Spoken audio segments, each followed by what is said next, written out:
वडोदरा में दिन ब दिन कोरोना संक्रमितों की संख्या बढ़ती जा रही है। आज शाम मेडिकल बुलेटिन जारी किया गया, जिसमें बताया गया नए 16 मामले सामने आए हैं, जिसको मिलाकर आज वडोदरा शहर का कोरोना संक्रमितों का आंकड़ा पहुंचा है 457 पर।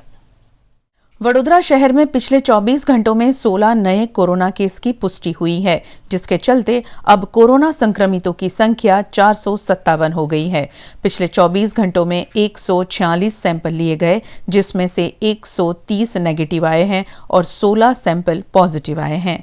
ये 16 मामले शहर के नवाबवाड़ा, निसार कॉम्प्लेक्स, वाड़ी के वचलू फड़ियों, गाजरावाड़ी रबारीवास, याकुतपुरा मीनारा मस्जिद, नया मंदिर की अकबरी मस्जिद, मुगलवाड़ा कुरेशी मोहल्ला, हुजरत टेकरी कारेलीबाग की साईं कृपा सोसाइटी और वाडिया सोसाइटी में दर्ज हुए हैं। वहीं पिछले 24 घंटों में कोई मौत की खबर नहीं है। शहर में 31 लोगों की अब तक कोरोना के चलते मौत हो चुकी है। तालाबंदी में बंद प्रवासी मजदूर अब एक और परेशानी से जूझ रहे हैं। केंद्र सरकार कहती है कि रेल और राज्य सरकार उनका किराया देगी। कांग्रेस कहती है कि उनका पूरा किराया कांग्रेस देगी। इसके बीच मजदूर मजबूर है अपने किराए के पैसे निकालने के लिए। राजनीति की रोटियां सेकी जा रही है और इसमें जल रहा है ये मजदूर। कोविड-19 कोरोना महामारी के लंबे तालाबंदी के कारण अब लोग परेशान हैं। प्रवासी मजदूर अपने घर जाना चाहते हैं। प्रवासी मजदूरों के रेल किराए को कांग्रेस द्वारा चुकाए जाने की घोषणा के बाद प्रवासी मजदूरों का मामला अब राजनीतिक रंग ले चुका है। ऐसा ही कुछ कल वडोदरा के सयाजीगंज क्षेत्र के झूलता पुल इलाके में रह रहे प्रवासी मजदूर समा स्पोर्ट्स कॉम्प्लेक्स में एकत्रित हुए। पहले उनका स्वास्थ्य निरीक्षण हुआ, फिर उनसे 600 रुपए रेल यात्रा टिकट की राशि पुलिस द्वारा ली गई। पुलिस द्वारा किराए की रकम वसूले जाने से कई सवाल खड़े हुए हैं। पुलिस का कहना है कि हमने ये राशि कलेक्टर ऑफिस रेवेन्यू विभाग को जमा करा दी है और रेवेन्यू विभाग कह रहा है कि हमने ये राशि रेलवे विभाग को टिकट खरीदने के लिए दे दिए हैं। इस बात का western railway PRO Khemraj Meena ने स्वीकार किया है कि उन्हें टिकट किराए की राशि कलेक्टर ऑफिस के रेवेन्यू विभाग से मिल गई है। साथ ही खेमराज मीणा ने स्पष्ट किया कि रेल मंत्रालय के मार्गदर्शन के हिसाब से राज्य सरकार प्रवासी मजदूरों के रेल यात्रा चुकाएगी। हमारे पास में क्या है कि स्टेट गवर्नमेंट को अथॉरिटी से डिमांड आती है, इसके बाद हम लोग स्पेशल ट्रेन चलाते हैं। तो इसमें क्या है कि जो हमारा फेयर है, नॉर्मल फेयर, वो टिकट का वो फेयर हमारी तरफ से स्टेट गवर्नमेंट को जो भी टिकट्स होती है वो दे दी जाती है। इससे वो लोग उन जो यात्री जाते हैं उन लोगों को, बट कोई स्पेशल फेयर इस तरह का कोई फेयर नहीं है, ये टोटली नॉर्मल फेयर है। और मेन ये है कि स्टेशन पे लोग आपके थ्रू, मीडिया के थ्रू, ऐसा नहीं कि कोई ट्रेन आ रहा है तो स्टेशन पे चले जाएं, क्योंकि स्टेट अथॉरिटी पूरी तरह से इसको ऑर्गेनाइज कर रही हैं। आप स्टेट अथॉरिटी से कांटेक्ट करें या रजिस्ट्रेशन करवाएं, जैसे भी वो मैनुअल कुछ करना चाहें तो इसके बाद में जो वो स्वीकृति देते हैं, इसके बाद में हम लोगों को भी उन्हीं के जरिए पता चलता है कि कब और कहाँ ट्रेन ले जानी होती है। तो हमारी तरफ से क्या है कि जो रेलवे की तरफ से इस तरह की कोई सूचना या उद्घोषणा इस तरह की नहीं है कि कहाँ ट्रेन कब जाएगी, क्योंकि ये पूरा स्टेट अथॉरिटी डिसाइड करता है। और वहीं पे पैसेंजर से भी यही अनुरोध है कि वहीं पे अपना अप्रोच करें और आराम से फिर जहां उसे जाना है उस हिसाब से रजिस्ट्रेशन कराएं। स्टेट अथॉरिटी डिसीजन करती है कि क्या उनको किस तरह से पहुंचाना है। मीना जी, जो परप्रांतीय होते हैं उनके पास से रेल किराया लेती है या नहीं लेती? नहीं, हमारी तरफ से जो टिकट जारी कर दिए जाते हैं, जो नॉर्मल फेयर होता है हमारा, इसके बाद स्टेट अथॉरिटी को हम लोग दे देते हैं। और जो भी हमारा चार्जेज जो नॉर्मल फेयर होता है वही फेयर लिया जाता है, तो स्टेट अथॉरिटी को हम लोग दे देते हैं। इसके बाद में जो भी कैटरिंग या दूसरी कोई व्यवस्था वो करती है, तो स्टेट अथॉरिटी पूरा डिसाइड करती है। अब राज्य सरकार क्या कर रही है कि प्रवासी मजदूरों से ही रेल यात्रा का किराया वसूल करके रेल विभाग को दे रही है, जबकि केंद्र सरकार 85% रेल किराया देने की बात कर रही है और राज्य सरकार 15%। और राजनीति की बात करें तो कांग्रेस पूरा किराया देने की बात कर रही है। अब बताइए, प्रवासी मजदूर जाए तो जाए कहां? कोई अपने घर से पैसे मंगवाकर टिकट की राशि दे रहा है, तो कहीं मां अपनी पायल बेचकर अपने बेटे को अपने पास बुलाना चाहती है। बहुत तकलीफ है, लोग मजदूर करके मतलब रोज़ का कमाते थे, रोज़ का खाते थे, मतलब घर जाने के लिए पैसा नहीं था सारा, तो गांव से पैसा मंगवाए मम्मी, मतलब अपना पायल गिरवी रख के मेरे को 2000 रुपया दिए हैं, वही 2000 रुपये में भाड़ा देके जा रहा हूँ। प्रवासी मजदूरों की रेलगाड़ी को हरी झंडी दिखाने आई वडोदरा सांसद ने भी माना कि राज्य सरकार ने अपने हिस्से का पैसा नहीं देने के कारण मजदूरों से टिकट के पैसे लिए जा रहे हैं, लेकिन प्रवासी मजदूरों को उनके वतन भेजने की व्यवस्था अच्छी है। जो भी कांग्रेस के लोग ये श्रमिकों का भाड़ा लिया, ये बात जो कह रहे हैं, मैं मानती हूँ ऐसे राजकारण इस टाइम तो नहीं खेलना चाहिए। 15% सरकार ने, गुजरात सरकार ने नहीं दिया है ना, इसीलिए ये खुद श्रमिक दे रहे हैं। और ये मैं ऐसा मानती हूँ कि श्रमिक इतने दिन से रह रहे, उनके लिए व्यवस्था की जा रही है ना, वो श्रमिकों के लिए बहुत बड़ी बात है। कोरोना संक्रमण से बचने के लिए पूरा शहर पिछले 40 दिनों से तालाबंदी में है। उसके सामने वडोदरा शहर की 31 वर्षीय कृपल चौकसी पिछले 11 सालों से तालाबंदी में है। मजबूर कृपल चौकसी बिल्कुल नहीं है। हौसला कृपल का बहुत ज्यादा बुलंद है।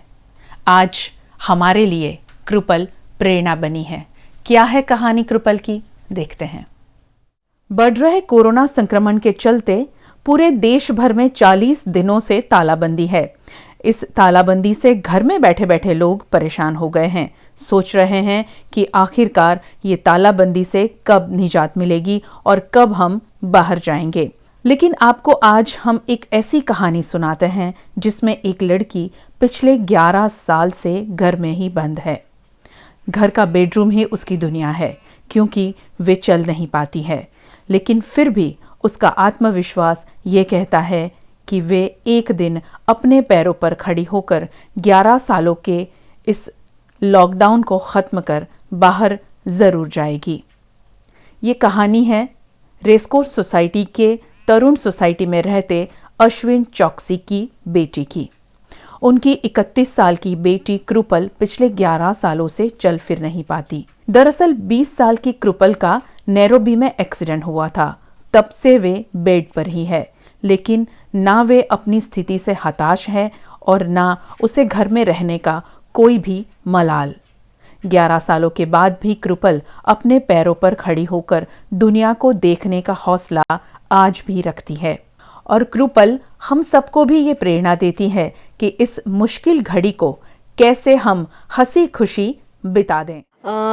11 વર્ષ બહુ મોટી વસ્તુ કહેવાય, ઇઝી નહોતું એકચ્યુઅલી, પણ છે મારા ફેમિલી, ફ્રેન્ડ્સ, મારો ભાઈ, અમે બધા બધાએ મને બહુ સપોર્ટ કર્યો છે આની વસ્તુ માટે કે ગમે ત્યારે મને કશી બી જરૂર હોય બહાર લઈ જાય, બધું કરે. મારા ફ્રેન્ડ્સ મારા ઘરે આવે, મારે કશે જવું હોય તો મારો ભાઈ લઈ જાય, ફ્રેન્ડ્સ લઈ જાય. ઘરે રહીને હું એક્ટિવિટીઝ કરતી હોઉં છું. ટીવી, ઇન્ટરનેટ છે સૌથી મોટું અત્યારે. સો ઇઝી નહોતું, બટ હા થઈ ગયું ટાઈમ સ્પેન્ડ. તમે લોકો ચાલી ફરી શકો છો તો તમે ઘરે રહીને તમારું શાંતિ રાખો, શાંતિ જાળવો, કારણ કે તમે બહાર નીકળશો તો લોકોને તકલીફ થશે અને તમે જેમ ઘરે રહેશો એમ આ મહામારી જે છે એ આગળ નહીં વધે અને આપણી જે દેશની ડેથ સંખ્યા છે એ ઓછી થશે. સો તમે સમજીને ઘરે બેસો તો એ વધારે સારું કહેવાય.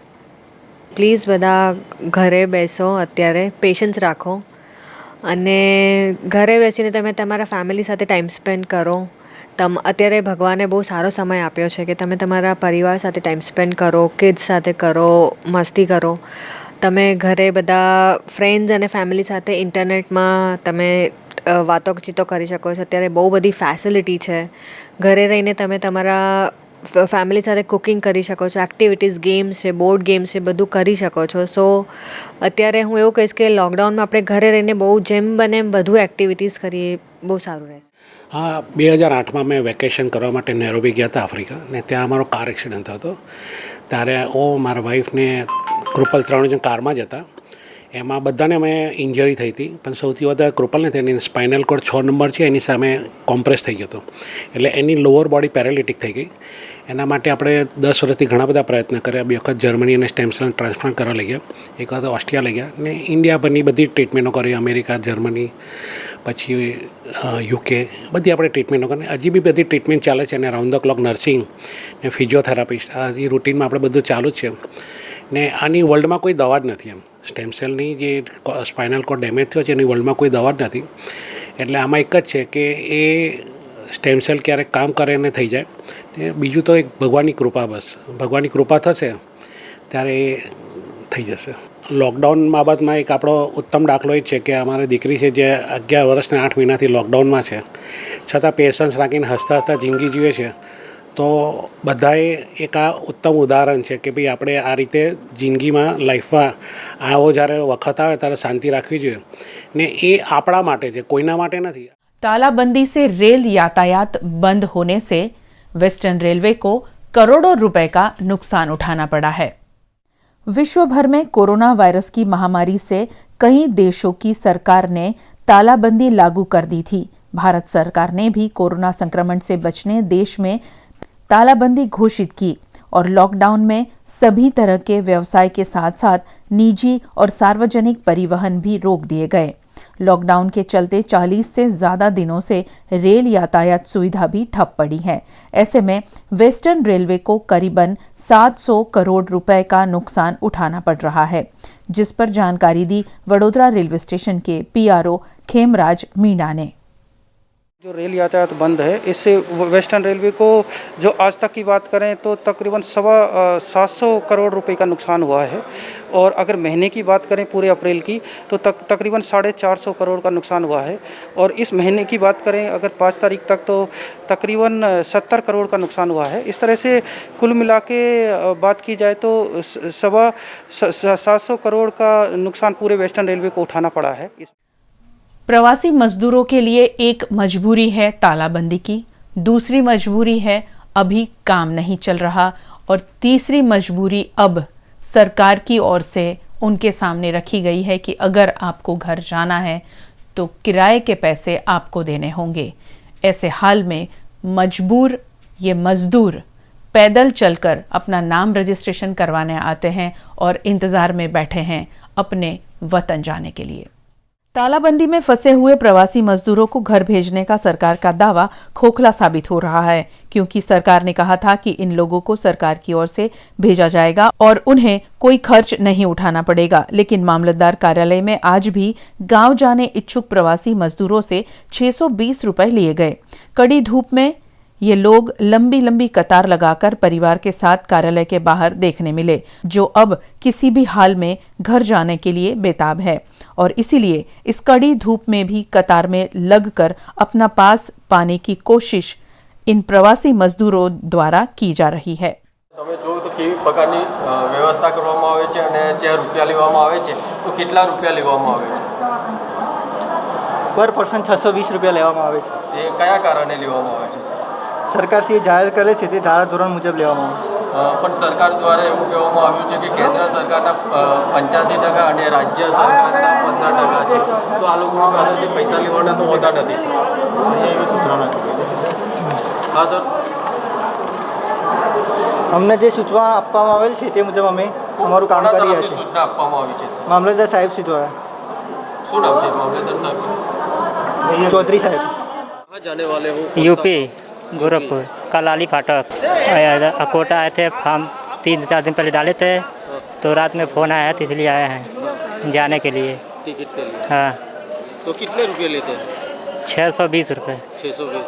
तो पता है आपको कि सरकार ने बताया गया है कि केंद्र सरकार 85% ले देंगे और राज्य सरकार है वो 15%, तो फ्री में है तो भी टिकट के पैसे ले. हाँ, फिर भी ले रहे हैं सब. एक तो 2 महीने से बैठे हम लोग, कुछ कमाई हुआ ही नहीं है, फिर पैसे कहाँ से ला के दे रहे हैं, ये हम लोग को सोचना चाहिए. मक्करपुरा क्या फर्नीचर लाइन है हमारा. तो केंद्र सरकार ने बोला है कि हम टिकट देंगे.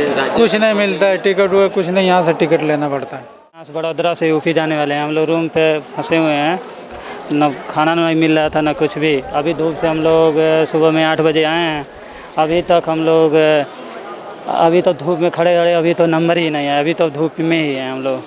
अभी तभी भी पैसा ले रहे हैं 620 रुपया। बोल रहे हैं कि रात में फ़ोन आया था कि 620 रुपया लेकर आने का टिकट का पैसा। नहीं, ऐसे देखा जाए तो आप गोरखपुर या कोई आपके गांव में जा रहे हैं तो कितने टिकट कितने रुपए की होती है? टिकट 340 का रहता है। हाँ, तो ये डबल लेते हैं क्यों? वो पूछा नहीं आपको? नहीं, हम लोग तो नहीं पूछे हैं ऐसा। आपको खाली गाँव ही जाना है? हाँ, जितने गाँव भी ही जाना बोलेंगे है। हाँ, गाँव ही जाने का।